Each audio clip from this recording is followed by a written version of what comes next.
মসজিদ থেকে মাইক খোলার মামলা খারিজ হাইকোর্টে। বহু মসজিদ থেকে এই মাইক নামিয়ে দিয়েছে, অনেকেই নামিয়ে দিয়েছে। বিভিন্ন মন্দিরে যে আওয়াজ হতো তার নির্দিষ্ট সময় বেঁধে ততটুকুই হচ্ছে। সরকার নীতিগতভাবে সিদ্ধান্ত নিয়েছে বিনা কারণে শব্দ দূষণ নয়। সবাই মেনে নিয়েছে, কোথাও অধিকার দেওয়া হয়নি কাউকে মাইক বাজাবার। কোনো মসজিদে পুলিশের সাথে কথা বলে অনুমতি নিয়ে করা হয়েছে। তারপর কেউ কোর্টে গেলে স্বাভাবিক, সে তো হারবেই। সরকারকে চ্যালেঞ্জ করা যারা করেছে ঠিক করছে না। দুর্নীতি কোথাও থেমে নেই। পশ্চিমবঙ্গে বাতাস যতদূর পৌঁছায় সেখানে দুর্নীতি আছে। আর সমস্যা শুরু হয়েছে পুলিশ থেকে। পুলিশ সব থেকে বেশি করাপ্ট করা হয়েছে। পুলিশ এর কাজ করেছিল টাকা তুলে দেওয়া। সরকারকে কাউকে ছাড়বে না।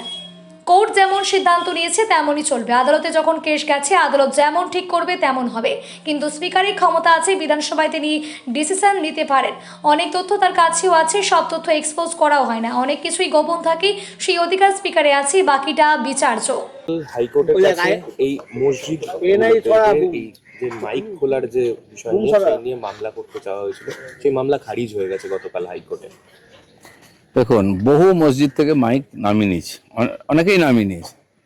আমাদের বিভিন্ন মন্দিরেও যে আওয়াজ চলতো, আওয়াজ বন্ধ করা হয়েছে, কেবল সময় বাঁধা আছে, তার জন্য ওরা চালাচ্ছে, অন্যকে ডিস্টার্ব না করে। সরকার নীতিগতভাবে নিয়েছে সিদ্ধান্ত যে বিনা কারণে আওয়াজ বা নয়েজ পলিউশন হবে না, এবং সবাই মেনে নিয়েছেন। কোথাও অধিকার দেওয়া হয়নি কাউকে মাইক বাজাবার, এবং সেটা পুলিশের সঙ্গে কথা বলে করতে হবে বলা হয়েছে। কোন মসজিদে পুলিশের সঙ্গে কথা বলে অনুমতি নিয়ে করা হয়েছে? তারপরে যদি কেউ কোর্টে যায় তো স্বাভাবিকভাবে সে তো হারবেই। এটা এক প্রকার সরকারকে চ্যালেঞ্জ করা, যারা করছে তারা ঠিক করছে না। দাদা, রাজ্য জুড়ে বিভিন্ন জায়গায় আমরা দেখছি অভিযান চলছে, এবং অভিযানে পুলিশের মধ্যে যারা ঘুষ খাচ্ছে তাদেরকেও অ্যারেস্ট করা হচ্ছে। সরকারের দুর্নীতির প্রতি জিরো টলারেন্সের বার্তা। দেখুন, দুর্নীতি তো কোথাও এক জায়গায় থামা নেই। পশ্চিমবাংলায় যতদূর বাতাস পৌঁছায় সেখানে দুর্নীতি পৌঁছে যায়। আর সমস্যাটা শুরু হয়েছে পুলিশ থেকে। পুলিশ সবচেয়ে বেশি করাপ্ট হয়েছে। পুলিশের কাজ হয়েছে টাকা তুলে দেওয়া।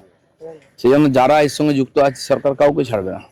শুরু হয়েছে, যারা করাপশন ধরবে তারা যদি করাপ্টেড হয় তাহলে কি করে হবে? সরষের মধ্যে ভূত। সেজন্য সমস্ত জায়গা থেকে করাপশন মুক্ত হোক আমরা চাই, সমাজও চাই।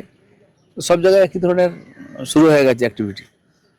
ঋতব্রত বন্দ্যোপাধ্যায় তিনি আপাতত বিরোধী দলনেতা, হাইকোর্টের তরফে আপাতত এই অস্থায়ী সিদ্ধান্তেই অটুট থাকাতে বলা হয়েছে।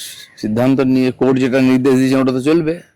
তারপরে যেরকম ঠিক হবে পরবর্তীকালে সেই বিধান অনুযায়ী বাকি ঠিক হবে। আদালতে যখন কেস গেছে আদালতে ঠিক করবেন।